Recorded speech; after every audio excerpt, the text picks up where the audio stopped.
The Dave Hooker Show. A presentation of Off the Hook Sports. Objective insight, expertise, top guests. Available on YouTube, Apple, Spotify, and the Off the Hook Sports app. Download now for free. Also available on offthehooksports.com. I compute and obey. Now to Dave Hooker. Ready. Well, Tennessee's run into the College World Series and the college baseball postseason comes to an end. We have plenty to talk about, including a new Tennessee commitment. So the Vols added another one to the fold. We'll talk about Jordan Burns. How big of a deal is he? Pretty big deal. I'll go ahead and tell you and give you an idea where I think Tennessee recruiting goes next. Also, Alabama coach Nick Saban with Joel Klatt, who we really like, says that his team should have made the college football playoff because Vegas favored them over 3 of the 4 teams. What? Are we going to start using bookmakers to determine who makes the college football playoff? That should be really interesting. My question is Nick Saban desperate for that last title? And I'm leaning towards yes. Brad Crawford says Josh Heupel will receive a top 10 coaching merit after this year, but he's not in the top 10 right now. That sounds a little bit crazy, but I kind of get it. And Smoky Hot Takes, will Josh Heupel's offense ever be figured out? How are you, Caleb Calhoun, sir? I am good, Dave. Watched that game last night. Yep, Phil, sorry for Tennessee fans. We feel sorry for our boy Jaru. I bet he really wanted the extra weekend in Omaha just to chill. I mean, wouldn't you? Yeah, but I don't know for sure if the Department of Journalism was going to pay for that. I was actually going to step up to the plate and offer to pay for that.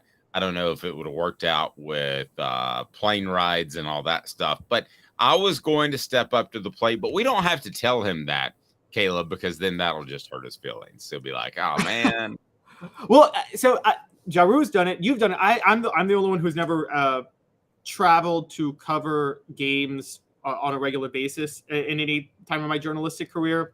I feel like they say as journalists you're not supposed to have rooting interest, but come on, Dave. Sometimes you have rooting interest because you want to go somewhere, don't you? Oh, I got rooting interest for Dave all day long. Yeah. I mean, it's not all about the teams I cover sometimes. It's all about Dave. And NCAA tournament's the greatest example. Yeah, I wanted Tennessee to win a lot of those games so I could go to the Final Four. You got that North Carolina game. What was that, 2000, where Tennessee should have beaten North Carolina? Yeah, Dave was all on board the Dave train. I was not ready to start the offseason. The offseason for me didn't include baseball because they weren't that significant. But, the offseason for me was kind of over because you had recruiting tied into February. You didn't have an early signing period, but I was all for extending trips and Tennessee advancing in the NCAA tournament. So I bet it was – go ahead. Was there ever a time you wanted Tennessee to lose and maybe not win the Easton football because you just didn't feel like going to Atlanta that extra week to cover a game? No, and I'll tell you why. To me, that's a very special game, which is why sometimes you'll probably wonder why I have a strong reaction when you say drop the championship games. I still think that means an awful lot, not as much as it did in early 2000s, but I love that event. It's also good networking. You get to see people you don't see. So I always love that. Have there been times where I wanted maybe Tennessee to not look great? I've never rooted for or against a team I've covered. I put that aside way back after Peyton Manning's last game in the Orange Bowl. I think I told you that. And that would have been 1998 leading into the 98 season. So I had to put my fandom aside. Have there been times where I wanted them to maybe stumble a little bit and go closer to home, like Atlanta for the Peach Bowl instead of Dallas for the Cotton Bowl? Yeah, but you learned really quick. You just got to kind of take them as they come. So I've definitely done that. But yeah, I was going to – don't even tell him. Don't even tell him I was going to surprise Drew and I was going to pick up the tab for him to stay there. Because that would stink, wouldn't it, if Tennessee advanced and the UT Department of Journalism says, "Come on home, come on Yeah, home." that would be awful. I couldn't imagine them doing that though. Kudos to Giroux, though.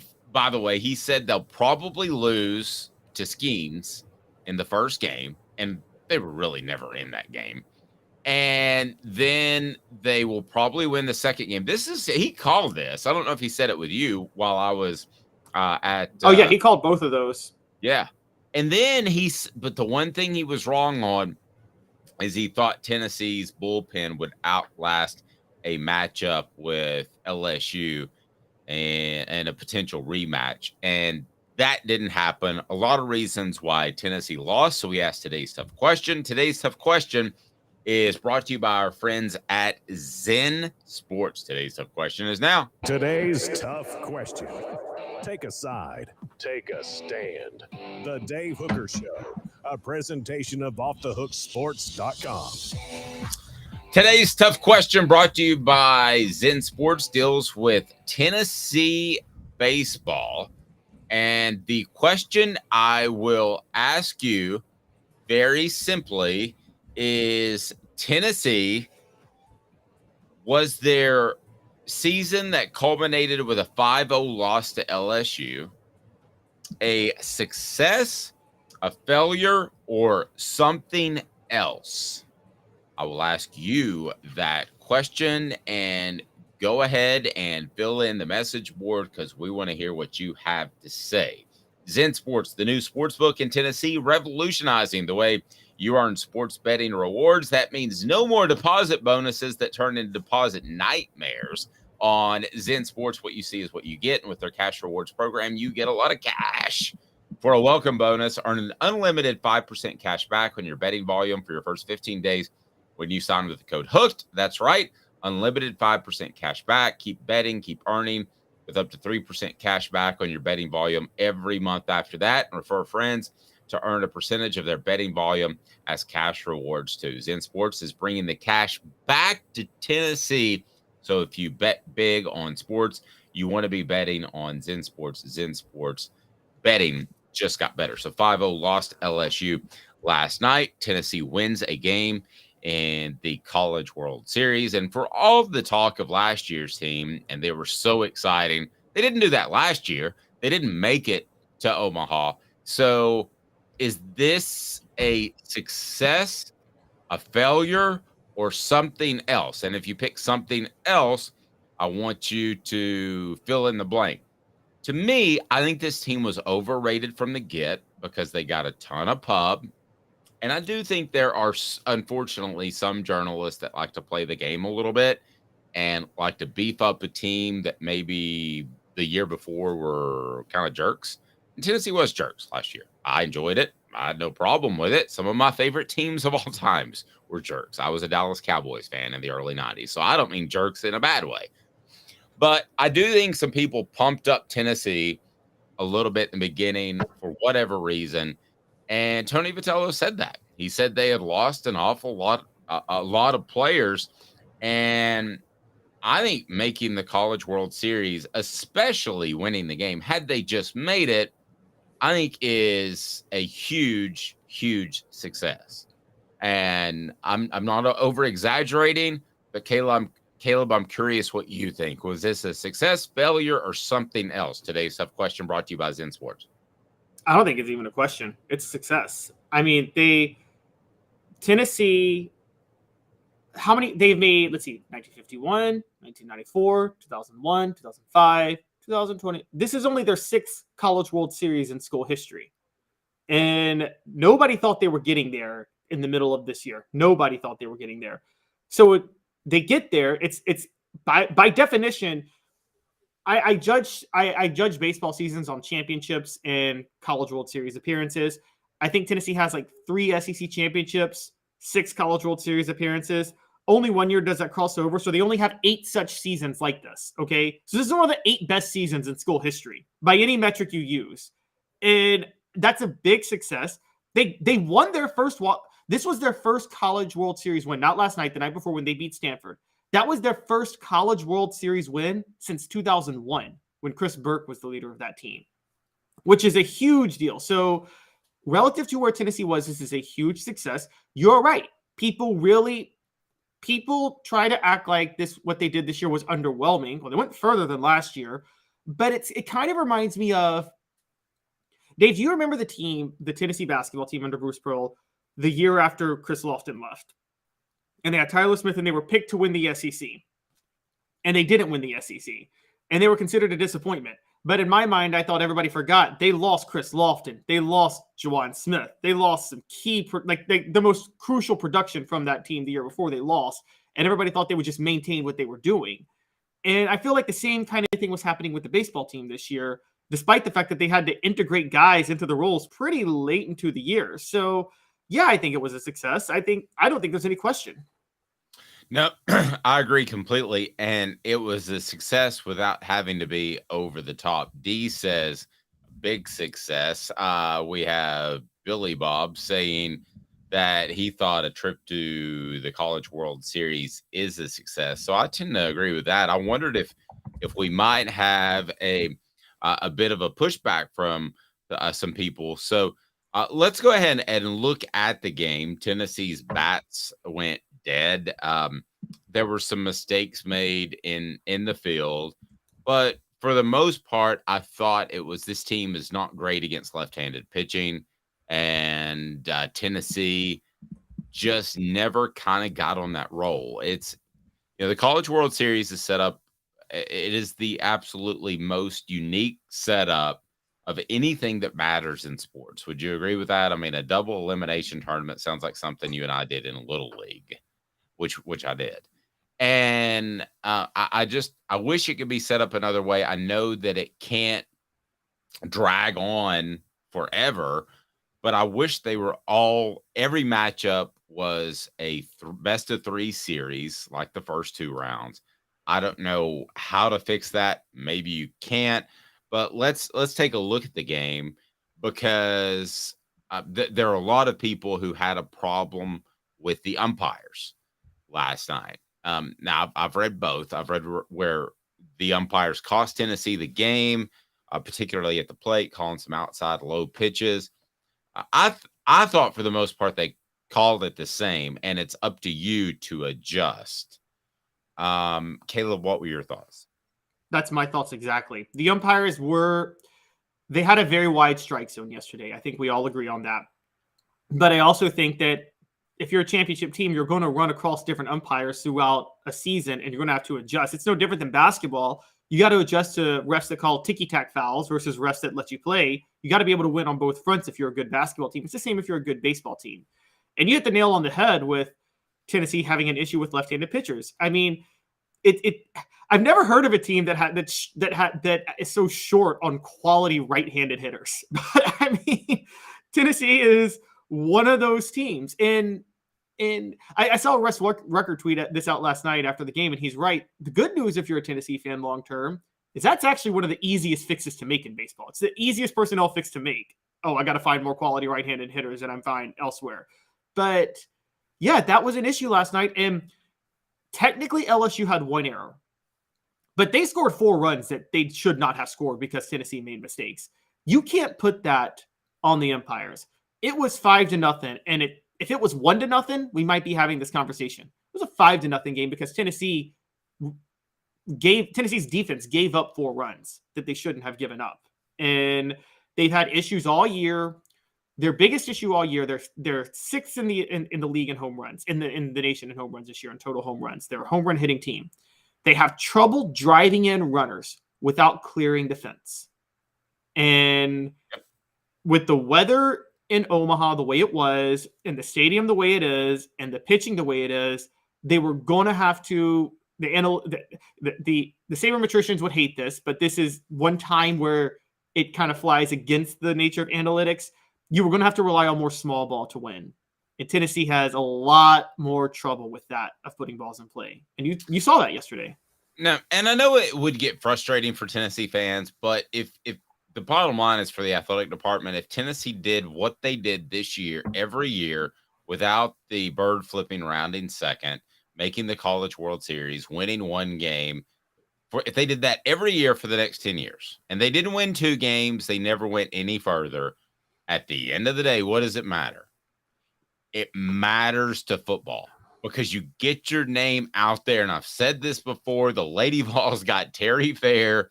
You have this commercial that you couldn't possibly afford about your athletic department that is out there. So at the end of the day, I hate that phrase. At the end of the day, you got a huge monstrous commercial for the University of Tennessee, didn't you? And you got it without the bird flipping. I'm sure Tony Vitello, if in 10 years he hasn't won a College World Series, he would be very disappointed in his career. But as Tennessee fan, you've got to be happy with what happened there because there could have been a dude watching that is in 8th grade, 9th grade. He's the best pitcher on his team, and he's going to be a great quarterback. He was watching that last night, and that may determine where he goes to school to play football. Yeah, that's a huge deal. And you're right, the bat flipping and bird flipping, it's good that they're getting rid of that to a degree because that wasn't just, for those who don't remember, the 2021-2022 Tennessee athletic season was a bit of an issue because before the bat flipping and bird flipping of baseball, there were the golf balls in football. and yeah. Fans were very, very defiant about those things. And I'm thinking, okay, this defiance is not going to help you long term. Well, that makes me think of something. You know what? I think I'm going to write a column later today on offthehooksports.com of kudos to Tony Vitello with doing it with some class because Tennessee had been marred by the golf balls and the mustard bottles in the Lane Kiffin game. And some of that happened last year. And was it the regionals or the supers that some fans did that with the baseball team? So kudos to Tony Vitello with doing it with class and showing he can do that. Can I take a second? Because Father's Day was on Sunday. Can I show off my new cup? Because Rad Dad. What do you think about that from my daughter? And also, if I may I go Uncle Dave's story time for a quick second? Okay, sure. So Uncle Dave goes to Gainesville in 2001. Perhaps you've heard of that year. There was a terrible tragedy that moved the Tennessee-Florida game to the end of the year. And I get a call. They send me for the first time ever to cover Tennessee, Florida, or any away game for that matter on a Monday before instead of covering the Vols back in Knoxville. Stupid idea made by a program director who didn't understand news at all. Nobody wanted to talk to me at Florida because they thought I was some sort of spy. It was a dumb idea. But my daughter got me the very same Kid Rock album, unbeknownst to her, that I went and picked up Monday night when my wife called me and said, "Hey, I'm pregnant." I was like, "How could you tell me that when I just got to Gainesville and I'm all by myself and I have to be here all week?" But that was the album. Yes, here it is. Kid Rock. Cocky. That's the very album that I bought that night. And nobody knew that. And it was kind of wild.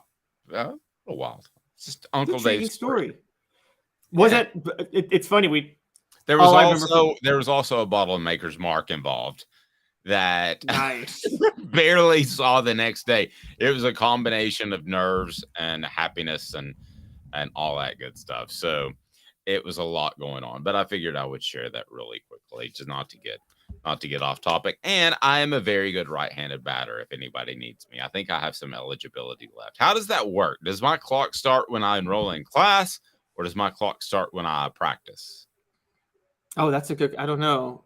Ed Orgeron should know that rule because he tried to take a bunch of guys to Southern California with him after he signed them at Tennessee. I mean, if anybody was going to tell kids to not go to class, it'd be Ed Orgeron. Or show up partially intoxicated. Could also be the situation. All right, so transition here for a moment. And you brought this up yesterday, and we were going to get to it. And I did not have the opportunity to get to it because I was still recovering from Bonnaroo. And you can tell my voice is doing that as well. But this kind of blew me away, if I may. What the H? What the? What was he thinking? Release the hounds. The Dave Hooker Show, Keep cool. a presentation of offthehooksports.com.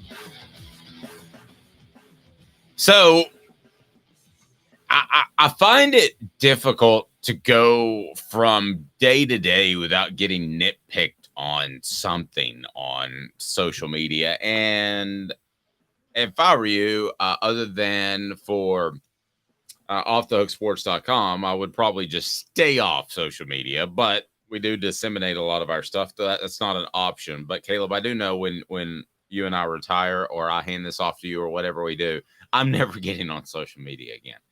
Because Peyton Manning was criticized for drinking a Bud Light. I thought that this had died. I thought that this was no big deal. But what the H? You included that in there. So he's drinking a Bud Light at the College World Series. And so if you drink a Bud Light now, you're supposed to be what, woke, I guess? Is that what it is? Yes. Can somebody, is good gravy. Caleb, why was this a deal, and why did this become a thing on social media? Let's be honest, they all have exclusive beer sponsorships. It might have been Bud Light, and that's it. I don't know. But Peyton Manning, woke. Peyton Manning, I'm not even sure what woke means, but if it's something progressive, then I would think that Peyton Manning is the furthest from being woke of anybody in the world, because he is old school. For right or wrong, he's not trying to make a statement by drinking a Bud Light. Whatever that statement would be, I'm totally ignorant, Caleb. Please help me on the matter. So this, if you check out Message Board Genius's Twitter, which is where I found this, they show what different message boards are saying at different times. And there was a picture of Peyton Manning drinking a Bud Light at Saturday's game. And somebody commented, "What a woke POS." And then you saw a bunch of people on Twitter going, "It's true, Peyton Manning's drinking a Bud Light." So this all... Hey, can I take a timeout? What does woke mean? Okay, nobody can define it. Okay, here's the original. I'm going to give the friendly. There's two types of woke, if we're going to talk, because this word is getting so overused in the world now. It's just driving me insane. Woke initially started as it was an innocent word, a phrase to mean like awareness to social injustice, which on a broad sense, I think we're all okay with something like that. You know what I mean? It sounds like a positive coming out of the box, doesn't it? Yes. Now, what it turned into was kind of, there was a group that would be in this crew called woke that maybe were a little too authoritarian. Actually, very too. The ones that are saying, "You're not referring to me by my proper pronoun, so you're a bigot." That type of woke, you know what I mean? Or that took it way too far. That, you know what I mean? That was like, you're not using the proper words for this. You made me laugh on the message board. Go ahead. Sorry. So there's the woke, which is still awareness of social injustice, but then it kind of devolved because of a lot of people that were policing every word you say and try to cancel you if you said anything wrong, and just went way too far with it. And that's what woke kind of devolved into. So now there's become a backlash to woke based on those people. Now, this all kind of came to a head with Bud Light. They put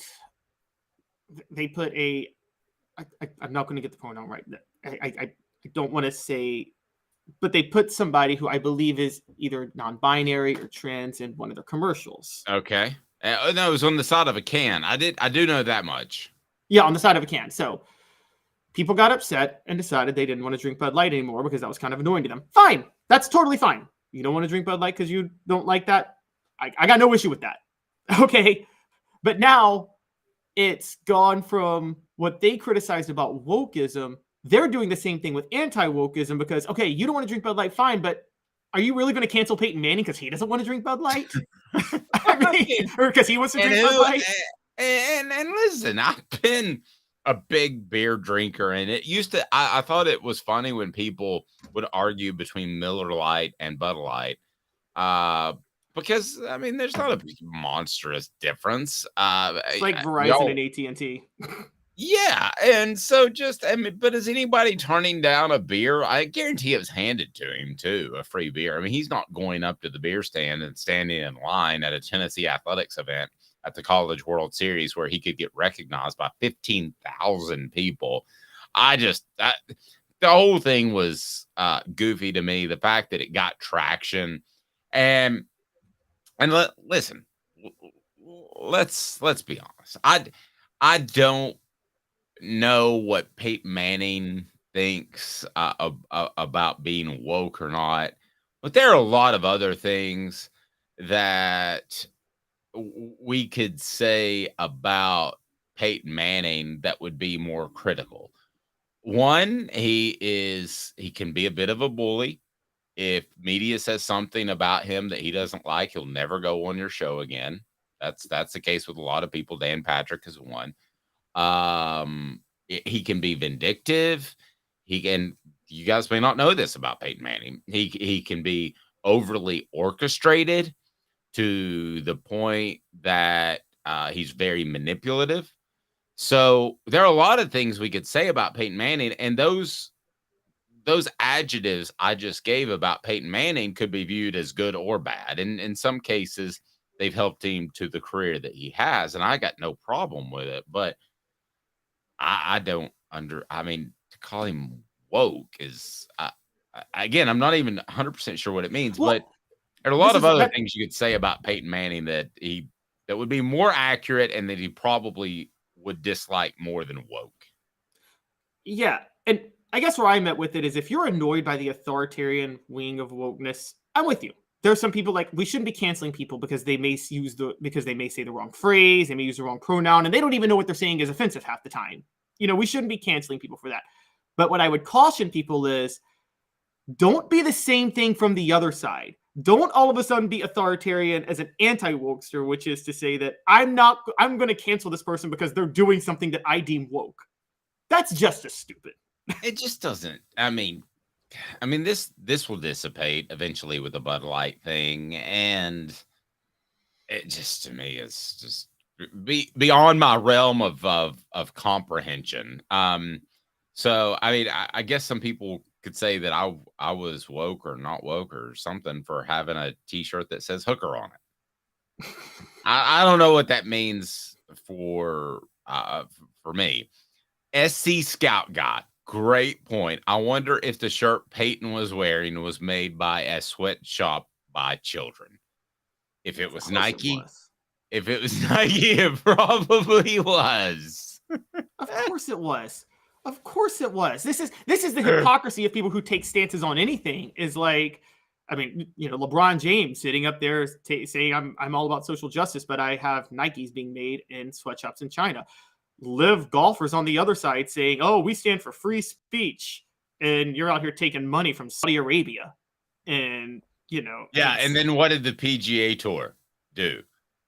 Took that cash. Yeah, took that cash. The PGA Tour shaming people for golfing with the Live Tour and then selling themselves to the Live Tour. I mean, it's just like Clay Travis having a radio show saying I'm a free. Travis says Anheuser-Busch is down 27 billion at this point. No, Tom, you're right. We're not talking politics. We're done. Yes, we were referring to a Peyton Manning attack, and that's relevant because we cover Tennessee. All right. LeBron, Mr. Jones, I don't know how this possibly relates, but LeBron claims he reads books always. Oh, no. So LeBron takes all these he takes all these pictures of himself reading a book, and it's always the first page. It's like it's like, bro, you're not reading that book. And like it's always like he's on like an elliptical. There was one where he's on a bicycle and he's like riding and he's reading, and it's like, bro, you're not reading when you're riding on a bicycle. Come on, I can't do that. I know you can't. I can't tell you how many times I almost blew my ACL when I was trying to look at the Bonnaroo map to get around, and it's uneven. The ground is uneven, There was seriously a couple times I thought I'm going to have to text Caleb and tell him I blew my ACL because I stepped in a hole while I was looking at the Bonnaroo map, and that he's going to have to probably fill in for me a couple of times. By the way, an update, very nice words by, who was it? Back on the message board. Where is it? I think it was D that said it. Oh, saw the episode of Celebrate 98 last night. It was amazing as well. You've got to check that out, guys, which is why I want to be sure and tell you, not only do you need to subscribe and not only do you need to hit the like button for now, but turn your notifications on. That's something I haven't been saying as often. So we haven't had monster names yet, but we're going to, like the Al Wilsons of the world. But let me give you a schedule because I just got it from Fred right before we went on the air. So next week, check this lineup out. We'll have we'll have Travis Stevens. Pretty good, huh? We'll have Cozy Coleman, one of the top 5 offensive linemen of all time in Tennessee. Is that fair? At Tennessee, yeah. And he actually had a solid NFL career. I think he got hurt, right? Mm-hmm. Yep. T. Martin next week. Travis pretty Henry. Guy. Yeah, pretty well known. Travis Henry next week. Dante Stallworth, we believe, will be next week as well. So Dante Stallworth, he wasn't on that team though, was he? He was a freshman. He was he was a freshman. So he had his better years afterwards, but we'll get Dante on there too. So man, that's going to continue to roll, and we're really excited about it. So we definitely wanted to begin with maybe some of the smaller names. Did I tell you Spencer Riley? Oh, Spencer Riley. My favorite moment from Spencer Riley. Here I am, a young 24-year-old Dave, first year covering Tennessee football. By the way, first year I covered him was 98. So now that I'm back in this thing, expect big things. But I remember Spencer Riley coming to the interview session. This isn't those stupid podium days, okay, where they go up there. I'd like 2 questions because I know he's only going to be available for 5 minutes. I enjoy the press conference. Thank you for having me, UT Sports Information, because that's basically how they go. Spencer Riley sits back in a chair, kicks one chair, props his feet up, say, all right, boys, what are we going to talk about? And Spencer Riley was the funniest dude that I have ever covered. It was one of those, come on, y'all are overthinking this type of guys. You know, the guy that takes a step back and you ask a question and he basically criticizes the question in a way that makes you feel good about it. Have you ever interviewed one of those guys there? They want to be nice about it, but Spencer's great. The other thing about Spencer, did you know that he suffered from this rare disease that made him paralyzed in his whole body for like 2 months? He was in the hospital for 2 months. He could not move a muscle. Can you imagine that? And the whole time, the whole time they're telling him it was like a virus. They're telling him, you're going to be good. We're going to get this fixed. But in the back of your mind, as you can't move, you've got to wonder about it. Am I ever going to be good? Am I paralyzed? It wasn't any sort of orthopedic issue with his neck or anything like you would think, like Christopher Reeves or something like that. It was an infection. So we're going to talk to him about that too. But can you imagine? That would just be hell on earth to me.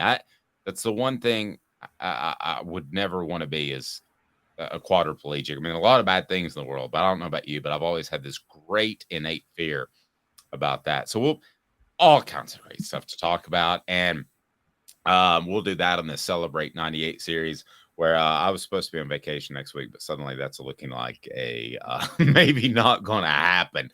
2 minutes, and then coming up, I'm excited about this topic, talking Cruton. It's kind of how I cut my teeth. I'm going to tell you how big Jordan Burns is, and it's very significant for a couple of reasons. Is it even bigger than Boo Carter? 2 minutes off Doug Sports. Sun, sand, and salt water, the beach is a very relaxing place. Unless you wear contacts. Ow! Open your eyes to the best the beach has to offer with LASIK vision correction from Campbell Cunningham Laser Center. Hi, Mike Davis here with City Heating and Air, reminding you to always dare to compare. Our team provides quality local heating and air service, installation, and maintenance across East Tennessee. We use only the best equipment like American Standard heating and air conditioning for your residential, new construction, or commercial needs. Honesty, dependability, and customer satisfaction have been the cornerstones of our business since 1961. City Heat and Air. There's your bear.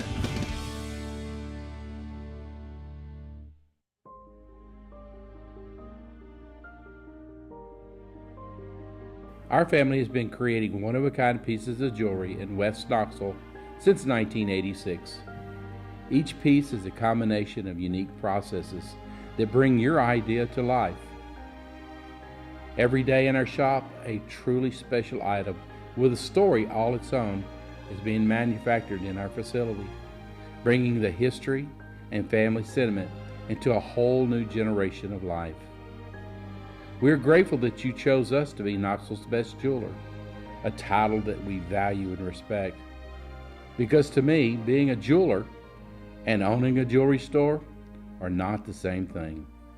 I'm Rick Terry. I'm a jeweler, and we want to be your jeweler.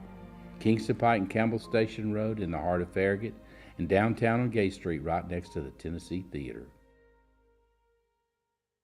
When you want a hard cider that's easy to enjoy, one that's crafted to perfection, you need Tennessee Cider Company. Some say it's the signature cider of the South. Others say it's the cure to your craving. They all say you'll savor every sip. With a selection of ciders free to sample, all it takes is one taste. Visit tncidercompany.com for more information, as well as to shop our ciders and merchandise online. Thirsty yet? Doors open at 10 a.m. You're listening to The Dave Hooker Show, a presentation of OffTheHookSports.com. The internet is full of pictures of each and every one of you. Available on YouTube, Apple, Spotify, and the Off the Hook Sports app. Download now for free. Is there nothing you people can't do? Also available on OffTheHookSports.com. Cruton. Talking Tennessee football recruiting portions of the program brought to you by City Heating and Air Conditioning, cityheatandair.com. For over 50 years, City Heating and Air Conditioning has provided East Tennesseans with honest, dependable heating and cooling service. Honest and dependable. 50 years in service in East Tennessee. Integrity matters. You might not need a whole new unit. You just might need a new part. Or how about this? You just might need some coolant there. They'll take care of you. They're not going to roll in and say, hey, why don't you buy a $18,000 unit? And unless you really, really need it. So let's talk some Cruton as the Vols suddenly on a run. That's one of the things I always enjoyed about recruiting. You could be dead in the water, and then bingo, bango, a big weekend happens, and you're picking up cats. So we know about Boo Carter on Saturday. I was out of town, so great job, Caleb Giroux and Caleb Calhoun and all the guys staying on top of that.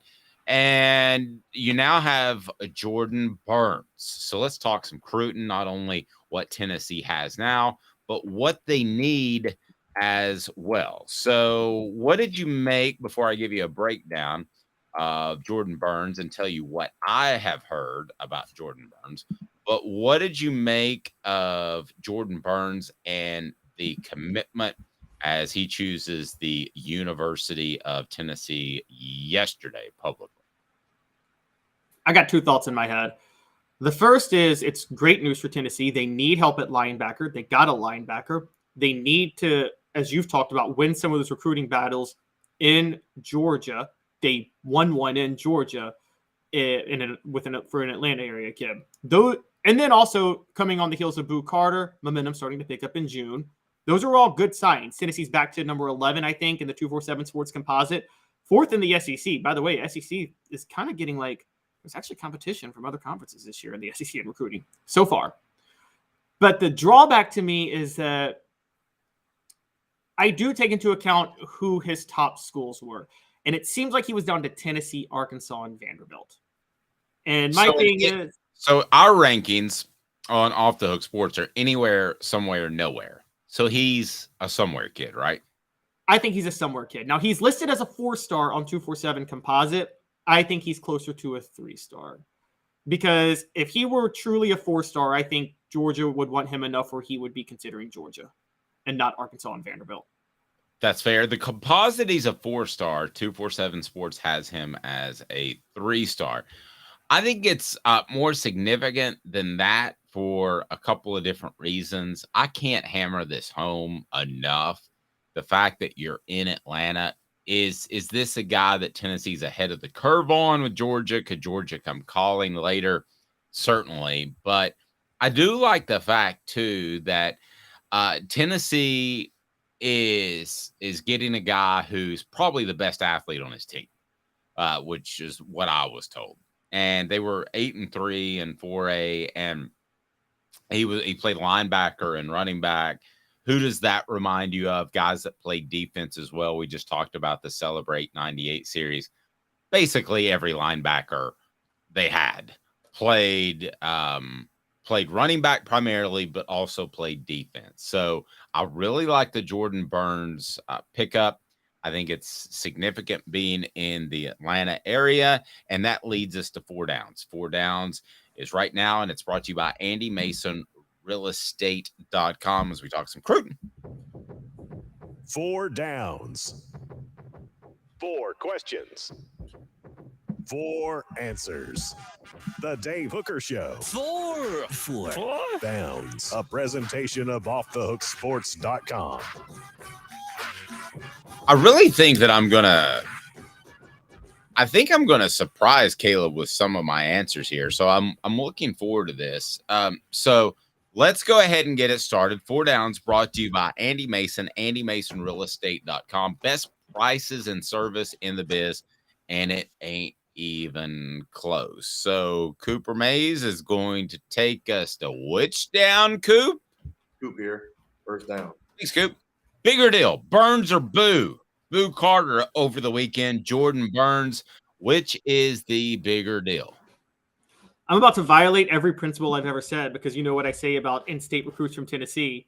But Boo Carter is the bigger deal because I think Boo Carter is the better player. And I'm basing that off of who was targeting Boo Carter more heavily. And Boo Carter had interest from more high-profile schools than Jordan Burns did. Boo Carter you have to get because he's an in-state guy that you've made a target. Just in terms of had he not been a major target for Tennessee, and it was so obvious that he was, I would have gone Burns. But I'm gonna roll with you on Boo. But you could make a strong argument at Jordan Burns at Pace Academy is a bigger pickup because it starts to get you into the Atlanta area. Let's not forget that before Tennessee got the #1 class in 95, I believe it was, largely because of in-state guys, and then got a highly rated class in 96. I mean, they picked up stragglers along the way, like a Jordan Burns, a guy that perhaps wasn't Georgia's cup of tea, but they had Drunken Ray Golf. You have to watch the Celebrate 98 series to see what player he showed up at to recruit with a couple of pops in him. So, but they had Drunken Ray Golf, but still, I'm going to go with Boo Carter. So I'm going to agree with you on that. What down is it now, Coop? Cooper Mays here. Second down. Most important commit overall so far is, just to give you a quick rundown, Jake Merklinger would be the highest rated prospect at this point, followed by Jonathan Eccles of IMG Academy, Caleb Beasley, followed by Peyton Lewis, and then you get to Boo Carter. So that would be your top 5. So I would think you would pick somewhere in there. But you can go anywhere you want to. What's the top commitment for Tennessee so far in terms of both a player who can play and long-term success? Easily Jonathan Eccles to me. I would say Merklinger, but I don't think he's going to stay at Tennessee because I don't see him ever beating out Nico. So it's Jonathan Eccles so far. I mean, the guy was a borderline 5-star edge rusher. I mean, we're talking maybe some Derek Barnett potential, that type of edge rusher at Tennessee when he comes. Yeah, and man, I hate to agree with you on every single one, but I think that Eccles, for a number of different reasons, is the biggest one. Where things could go south with Eccles is he's made it very clear he wants to play tight end and doesn't want to be an edge rusher. Dude, get over it. Do a Google search on Leonard Little playing linebacker instead of defensive end. Okay. Do a search on flip side, actually, Jason Witten playing tight end instead of defensive end. You got to trust your coaches. It's kind of like when you go into grad school, you don't tell the guy, no, I'm going to do this, that, and you're wrong. And that Pythagorean theorem is exactly wrong. I'm going to go in a different direction. You're an edge rusher. You need to be an edge rusher. So that's the only reason that I might go back and forth on that. By the way, AndyMasonRealEstate.com, AndyMasonRealEstate.com, best service, best prices in the biz. He's who I'm about to call for my next real estate transaction. You will love Andy Mason, AndyMasonRealEstate.com, best service prices in the biz, over 40 years of experience in the East Tennessee market. He brings you 4 downs. Third down. Cooper Mays here. Second down. Oh, that's second down. Tennessee center Cooper Mays here. Third down. Thank you, man. Don't make that mistake again, Coop. I'm not tolerating stuff like that. All right, so third down, most likely to play early among all of these players that, and I mentioned the top 5 or so, but you can pick from any list that you would like to, or you can go anywhere on the list. Most likely to play early. What are your thoughts? By the way, Tennessee now has 11. Tennessee has 13 commitments, and they're 11th in the nation. So most likely to play early is. Can't believe I'm saying this, but it's actually Boo Carter, funny enough. And the reason I say Boo Carter is Tennessee's going to have more immediate needs in the secondary next year, and that's where they're probably going to put Boo Carter. And Eccles, there's still some depth at edge rusher, and based on what you're saying, he's going to fight playing it. So they might Jason Witten him, where they put him at tight end for like a few months and then move him over to edge rusher because they need to. Merklinger is obviously not playing. Caleb Beasley's overrated to me. And Peyton Lewis as a running back is going to be a little bit buried in the depth chart. So it's Boo Carter. I think Peyton Lewis will be a little bit buried on the depth chart, but they'll find ways to use him. So, but I will actually take Caleb Beasley. I don't think he's as overrated. He's going to step in and play cornerback, which is debatable over whether or not that's one of the easiest positions to learn, but he'll have some insight from Jacob Beasley, who's currently with the program. And I think that he'll be really close, being in Nashville, to Tennessee's football program. So he'll know more coming in than the average freshman. What down is it now, Coop? All SEC center Cooper Mays here. Fourth down. There we go. All right, fourth down. What do the Vols need ASAP? What do they need in this class to really, really get someone's attention?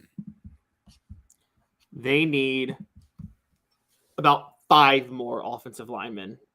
I mean, they need to be loading up on the offensive line. They're very short there, as we've talked about. They're a little thin there. They can't keep relying on the transfer portal.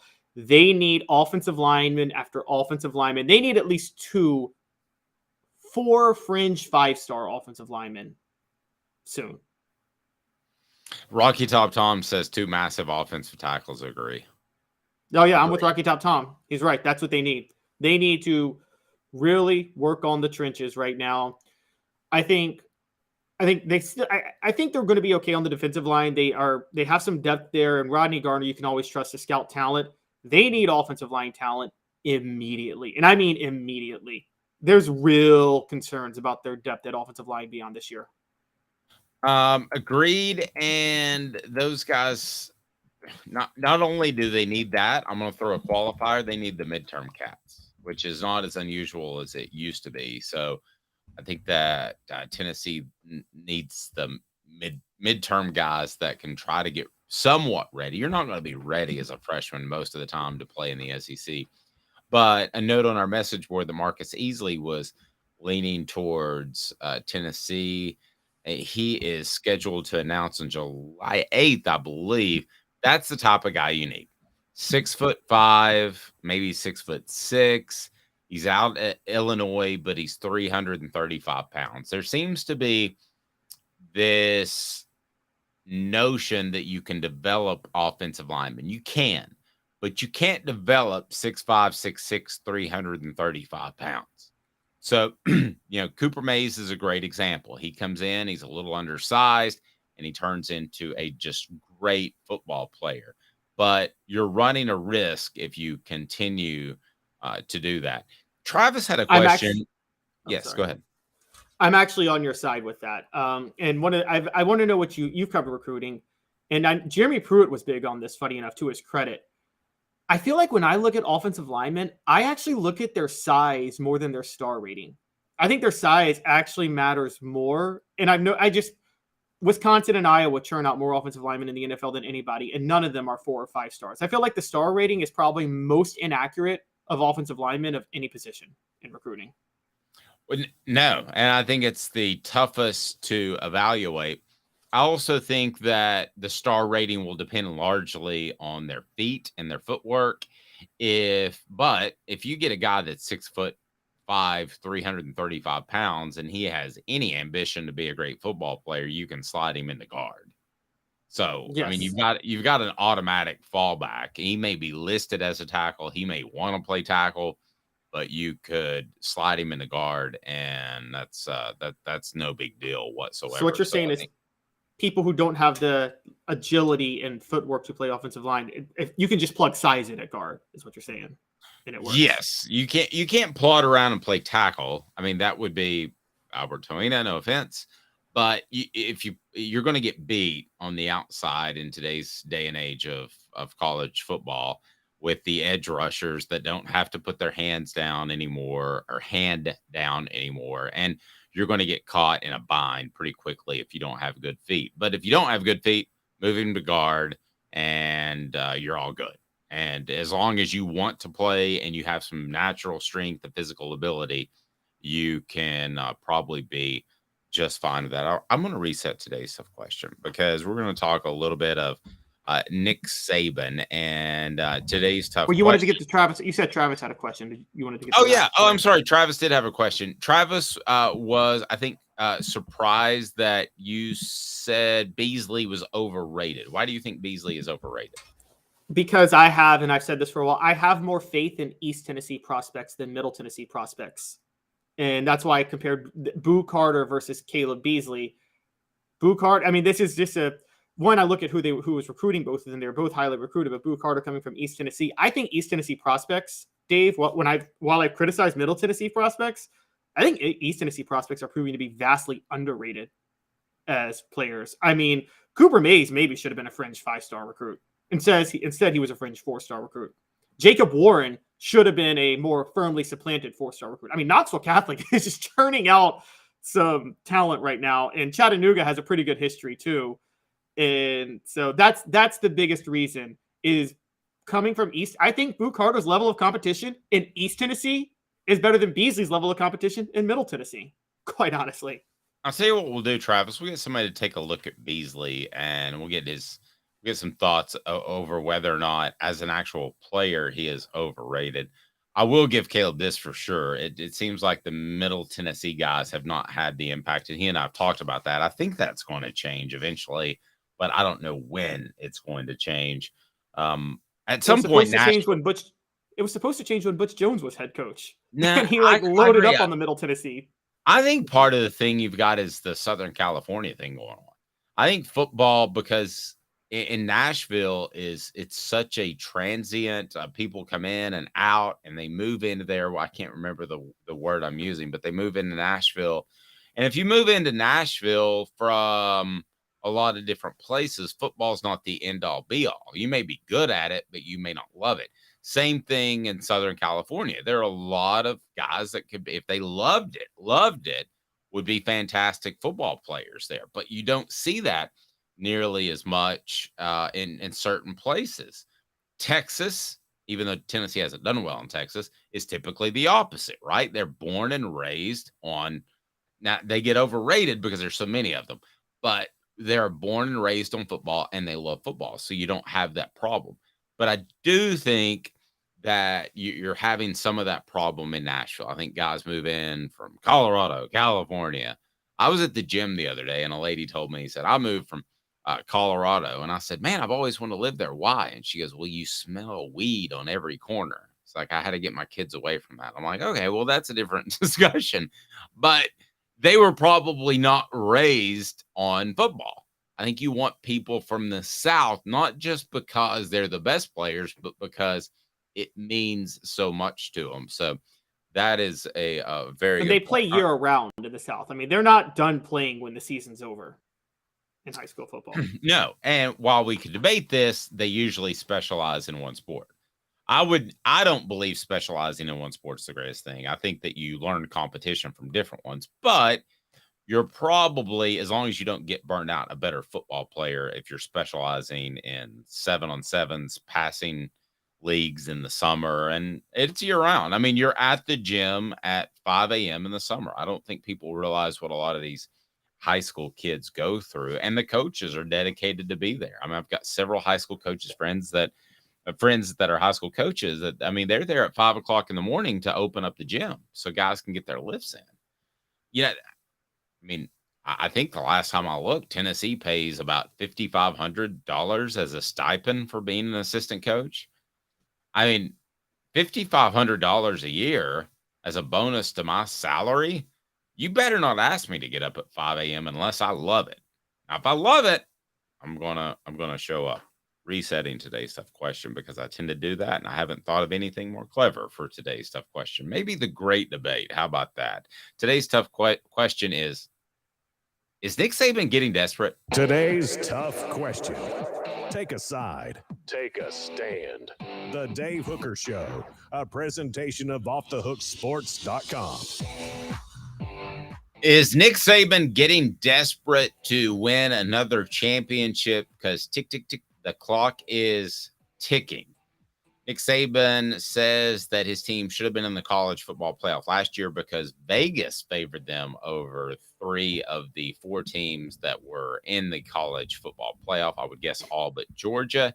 He also questioned the commitment of athletes in NIL and the transfer portal.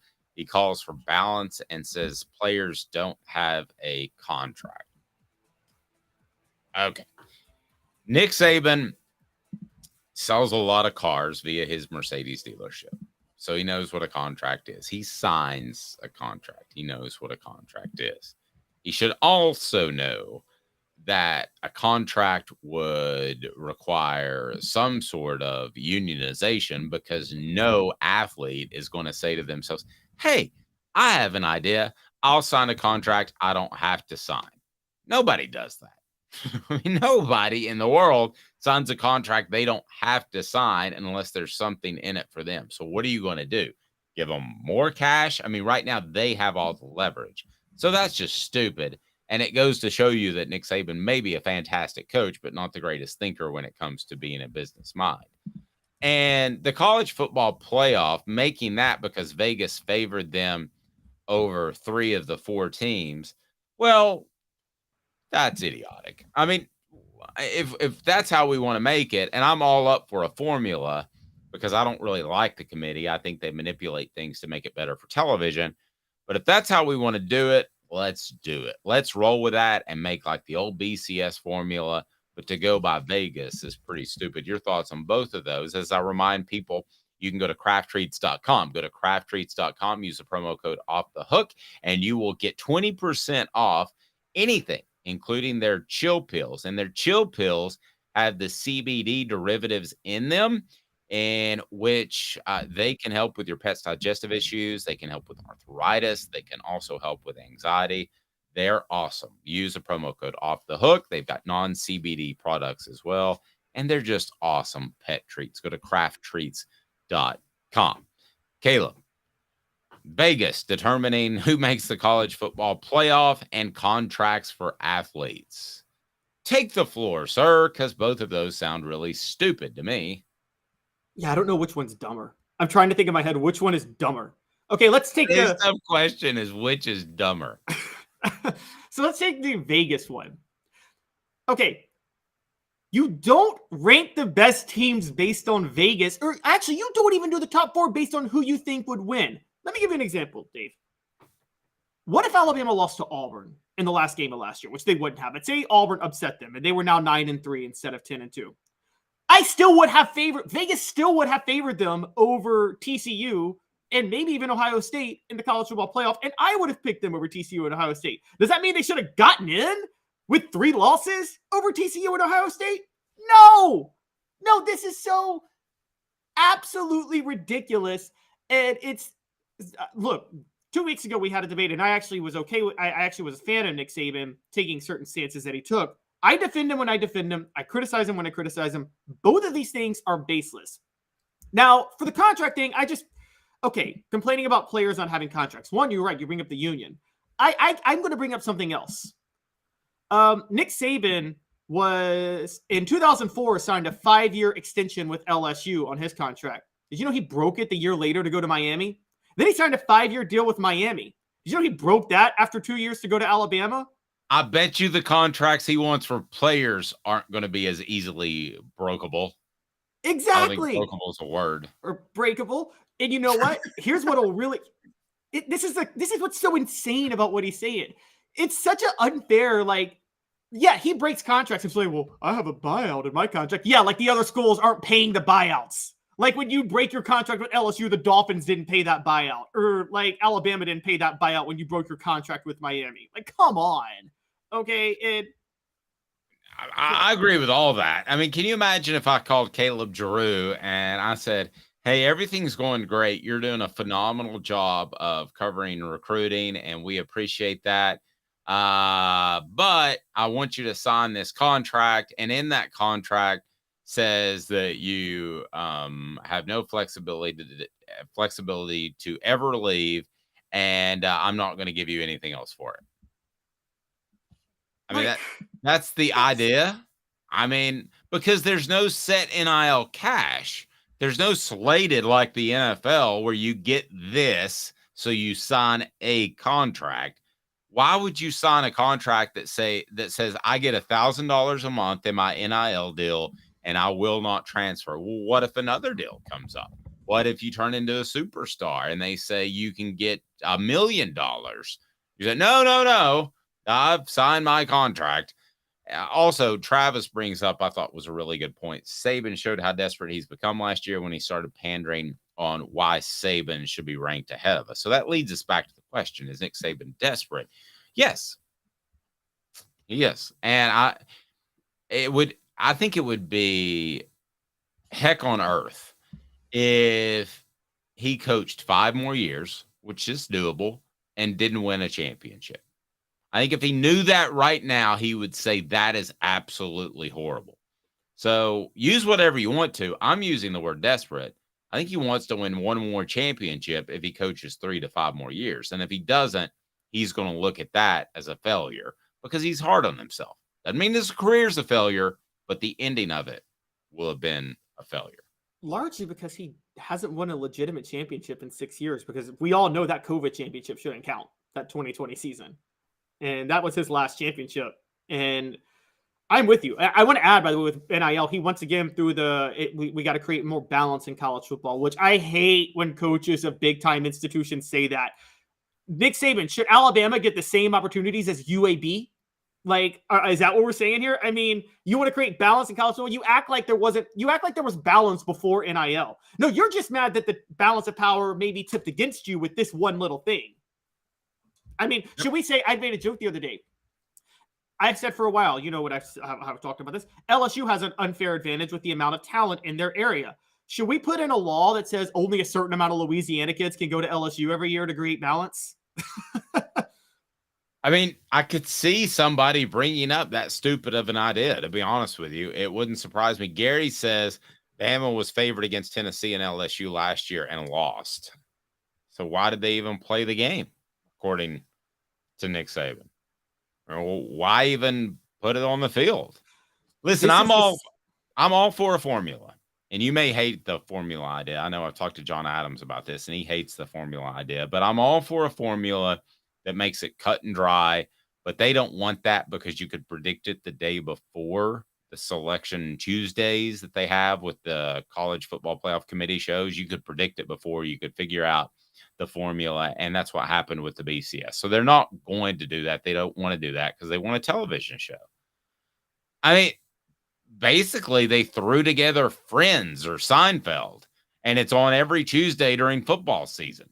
It gets ratings. They sell advertising. I will never people talking about the games that weekend. I will never forget John Ward talking to one of our broadcasting classes. And he said, it's really just about the games. Do you know why they do a pregame and postgame? Oh, well, it's to talk about the game coming up and talk about the game after. He goes, no, it's for advertising. That's exactly what that show is, that college football playoff committee show. It's not about getting excited about the college football playoff. It's about advertising, Caleb. That's what it is.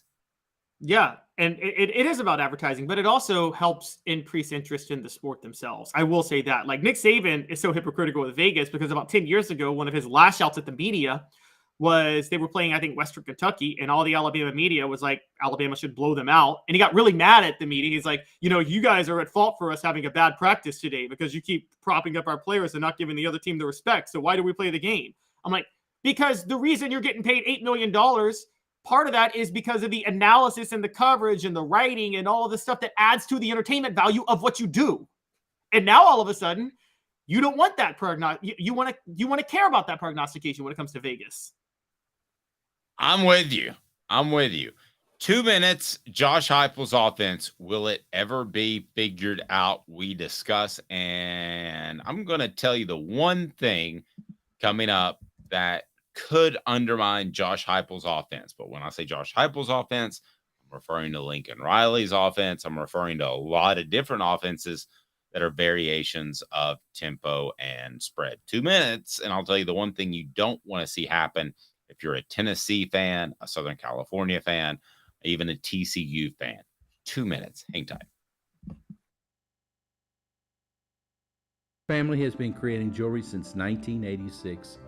Each piece unique, with a story all its own.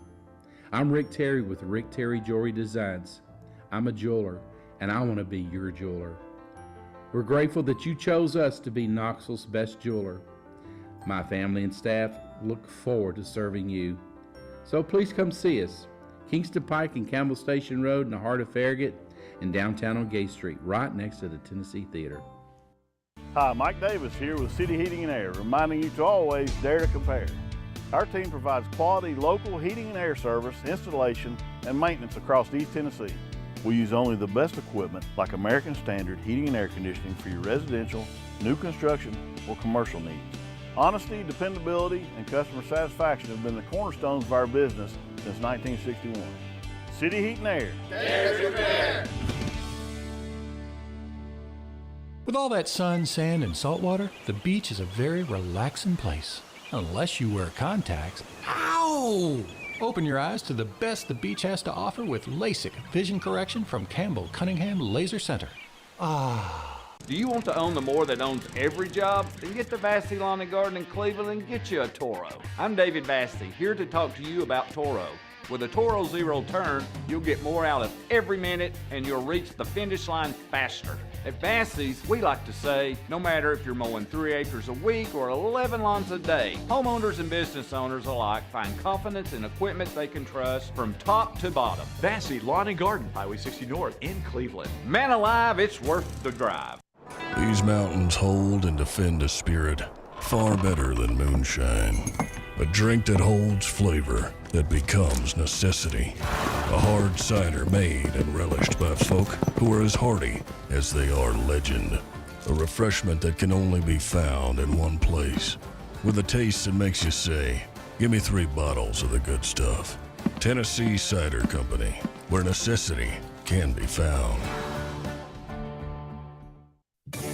Objective coverage. Hey, that's new. If we get caught, we're going to jail. The Dave Hooker Show, a presentation of Off the Hook Sports. YouTube, Apple, Spotify, and the free Off the Hook Sports app. I'm going to need to see some identification. Back to Dave Hooker.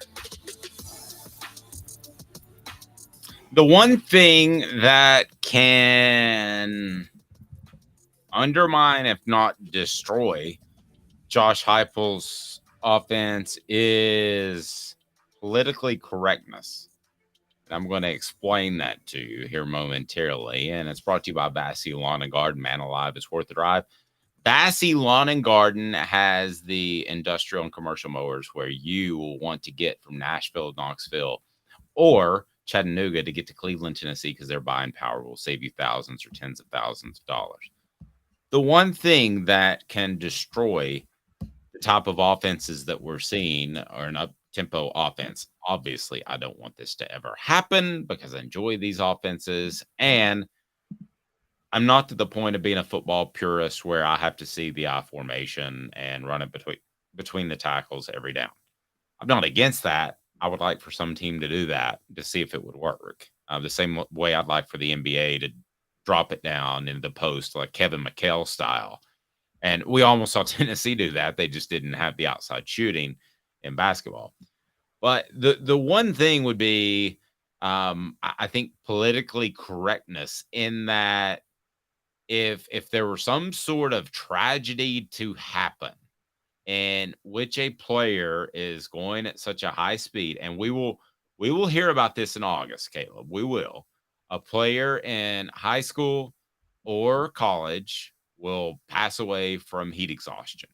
It's happened at different schools. It tends to happen every year.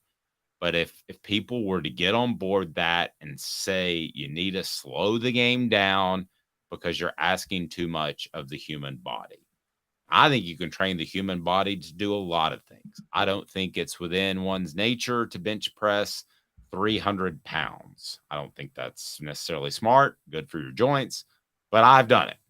So you can train the human body to do a lot of things. I'm not saying I agree with it if that were to ever come about, but that's the only thing I could see possibly undermining these types of offense that we're seeing now. But then you would have to turn to basketball and say, do you not play an up and down style?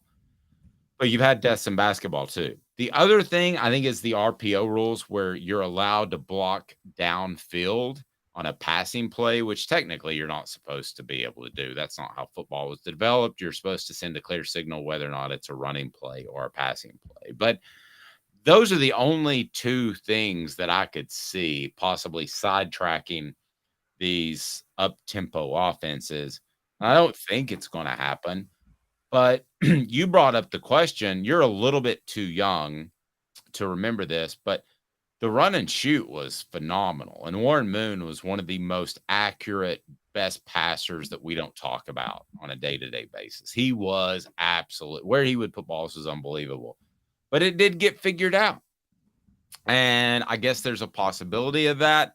I don't see that right now with the up-tempo offenses, and I tend to agree with Tom. It's a sissification of society, and I don't want to see that. But that's because I gave it a lot of thought because we were actually going to this topic yesterday, and I gave it a whole lot of thought last night and this morning, and that's really the only thing I could think of because college football would have to change the RPO rules where you can get linemen downfield on a passing play, and that would just be stupid because it's working and everybody enjoys it. Caleb, do you have anything as far as figured out? Yeah, I got a way to figure it out. Funny enough, without maybe you shouldn't say it because I feel certain that Nick Saban's watching as we speak. Well, I don't know if Nick Saban will be able to do this in time, but so for context, guys, if you go to 247 Sports by Brad Crawford, we're doing this segment because he named Josh Heupel, predicted that Josh Heupel would be a top 10 coach by next year, and I think you and I agree he's already top 10, probably as of right now. Top 10 in the nation, if not top 10, then knocking on the door at 14 at the lowest. If we really wanted to do a list, yeah, exactly. And so last year's Georgia game, there were two things that happened that hurt Tennessee. Georgia's defensive backs were so good that they could hang with Tennessee down the field one-on-one. and the rain slowed them down. So when I realized the rain slowed them down, here's what I realized.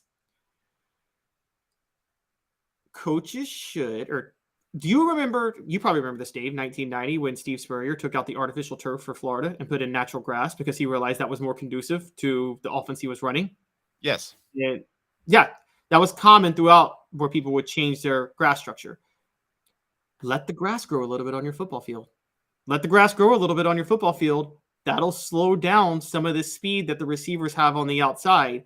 And then people will put all their effort into recruiting elite athletes at cornerback to be able to hang with the receivers. I think that's how you figure out this offense. Put down a grass that's not as conducive to speed. Our high school used to turn the heat up for basketball games because our rival liked to play up tempo, and we were a slow basketball team. We were a half court team. So basically what you're saying is the same thing. But I don't know that you could, everybody's playing slower there. And yeah, if I'm taking, let's say, Jalen Hyatt last year, he may be a little bit slower out of his breaks, but the defensive backs are slower out of their breaks too. So typically I think a muddy field actually helps the receivers. And I think it would be the same thing for a grass field, wouldn't it? I don't know. Okay, so if you remember the Peyton Manning Colts years, Marvin Harrison and Reggie Wayne were very finesse receivers and speed receivers. And the reason they would lose to New England in the winter is New England would purposely not clear off the field during these snowstorms. And that always favored Ty Law and Asante Samuel, who were guarding Marvin Harrison and Reggie Wayne at the time. I mean, they just shut them down and they couldn't get off bump and run coverage.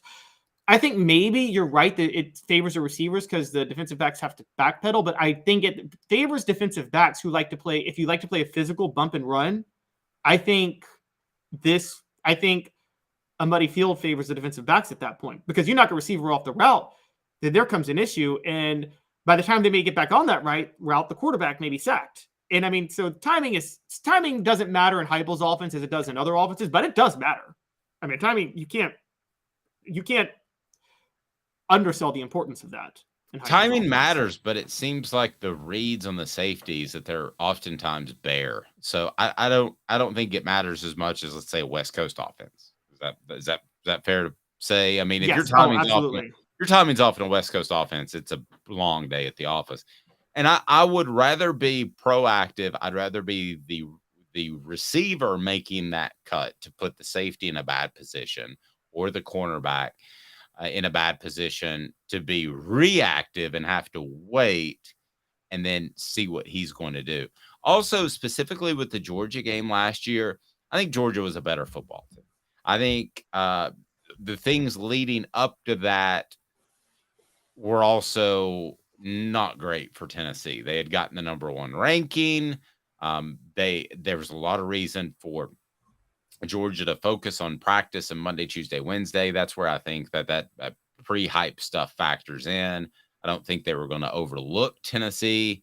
And I think the crowd was insulted by a lot of people, including former Tennessee quarterback Eric Ainge, who said it wasn't a tough place to play. Well, he was right 15 years ago. It wasn't an incredibly tough place to play. I mean, they've changed that place so much. It is a tough place to play right now. So to me, I don't think the long grass would necessarily do it, as devious and as mean as that is. People are saying on the message board, and let's also point out they should have started Brew McCoy and Ramel Keaton. Cedric Tillman shouldn't have started that game. He wasn't fast enough to get past those Georgia defensive backs because of his injury. No, that's true. And I'll add this too. The reason I'm not as concerned, and I'm not going to sit here and pretend to tell you that I watched all of Southern California's games last year, or I watched more of TCU, but I will say this. I think the fact that Josh Heupel is dedicated to running the football could overcome a lot of these things. And the reason Josh Heupel's offense may be figured out, but I'm going to go ahead and tell you right now, because of a point you made up months ago, Caleb, Josh Heupel's not going to be figured out. He adjusted his approach from his Oklahoma days. So if Josh Heupel I mean, it's late in the year now. We're looking at the end of June. But if Josh Heupel looked down and he said, that I formation, it's coming back. And they've made rule changes where it's going to be run the football, control the clock. I know he's a former quarterback. I know he likes probably being called an offensive guru. Caleb, I don't think he would hesitate for a second to shift gears and do something that he's not completely comfortable with if he thought it gave him the best chance to win. The same thing with Philip Fulmer. I go back to that James Banks game at Georgia. I thought it was one of the best games he ever coached. The same thing at Miami when they ran the ball and slowed it down, played deep secondary. I think coaches ultimately want to win, and you can love running or throwing the football, but I think both of those guys are smart enough where they wouldn't let that get in their way of winning the football game. And I think Josh Heupel, if somebody told him, you're going to win 2 national championships with an I formation, like he had a voice from God tell him that in the middle of the night, you would see Tennessee run an I formation headed into not this year, but next year. Well, okay, yeah. If we're asking about Josh Heupel, I agree with you. Which is a different question. I kind of changed it up. You're right, a different question. So what we're talking right now is Josh Heupel's offense, because an example of what you just brought up, that's Steve Spurrier. His fun and gun was figured out. I mean, you brought up that Chavis told you that he thought Spurrier had been figured out by like 1998, and we heard Fred White talk to us last weekend that as he got older, people kind of understood that Spurrier's fun and gun was about throwing it to a spot. So if you remember, Florida scoring precipitously dropped as they played Tennessee the past few years when Spurrier was there. But Spurrier then went to South Carolina and was like, okay, I can use Connor Shaw or whoever you have at quarterback at that time, and I can be a little bit more of a run-oriented team, and I can use elite running backs like Marcus Lattimore, talk about a guy who deserved NIL money. And he went that route. And so I agree. I think Josh Heupel is that way. He's not fully committed to a system, whether or not it works. The only thing I want to push back on, Dave, is so Heupel's system, we agree, is still very dependent right now. The system, receivers have to be fast enough to get there in the secondary, right? They do have to have a certain amount of speed. Okay. And don't you think that Georgia, you're right, was the better football team because they have cornerbacks that can match that speed? I just think teams are going to start recruiting more heavily for cornerbacks. And maybe they might start putting their best, the old adage that players play cornerbacks because they can't catch. And maybe you might have to start putting your fastest players at cornerback so they can hang with these guys down the field. And that might be how you switch it. And I also want to ask you. But you're still the reactive guy. On defense, in the secondary, you're reactive. And I'd rather be the active guy as opposed to the reactive guy. I think you're more likely to get slowed that way. As more people run this offense, more high schools and middle schools will start coaching guys to be reactive a little bit better. So you'll see adjustments at the cornerback position where maybe you'll and then in 10 years, we'll have a golden age of elite cornerbacks. Look at Tennessee. We talk about how bad Tennessee secondary was last year, but the year before they churned out a second-round draft pick in Alontae Taylor. I don't think Alontae Taylor is a second-round draft pick if he's not going up against Josh Heupel's offense every day in practice, which made him so much better. That's true. I think that this offense has come up from high school instead of vice versa.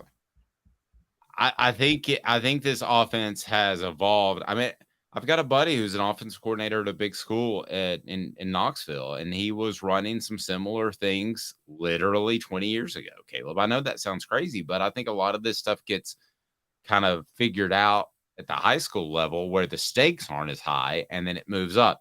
The grand exception is Hal Mumme, who he coached his goofy offense, and every school in Kentucky still to this day runs it. Why? I don't know. But I don't see it getting figured out. I understand what you're saying about the long grass. To me, that helps the players more on offense. Do you not agree that the rain helped Georgia last year more than Tennessee? Yeah, but I don't think there's anything you can do about that. I think the rain would hurt the West Coast offense. I think that, if Tennessee's going to face 12 rainy days this season, I think it's a long season.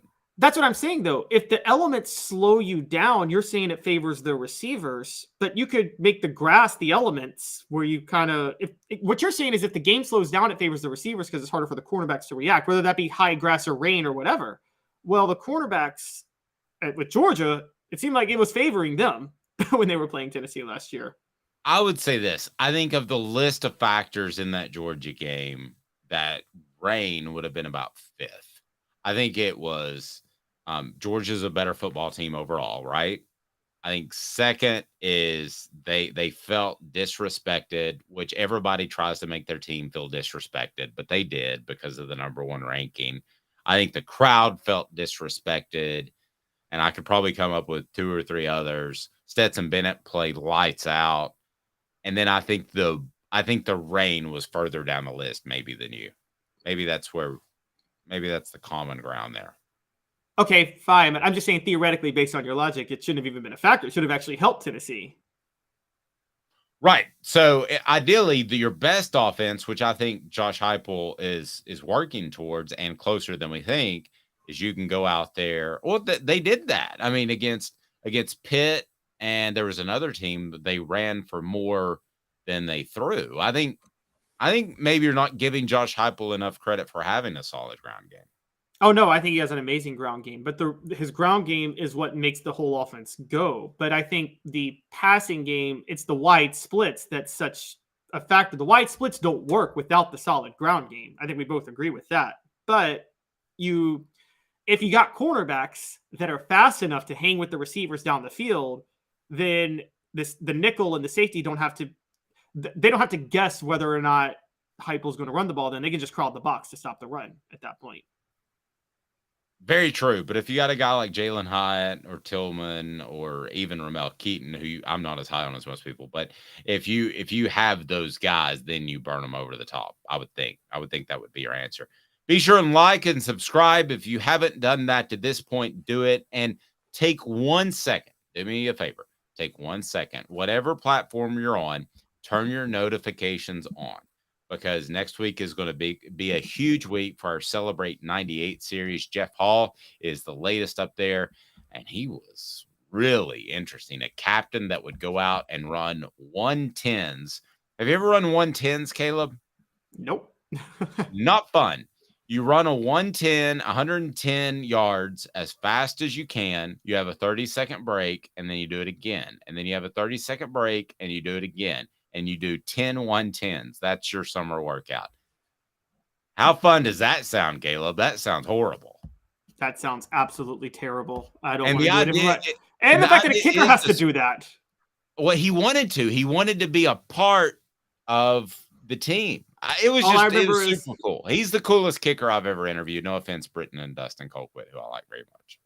All I remember is Bobby Boucher's first day practice. The water boy, Coach Klein is like, special teams, go farmer friend, do some laps. And kicker's like, those not a curse word. Should I share what kicker actually got into a traffic accident in a apartment parking lot and bumped into a young lady with their car?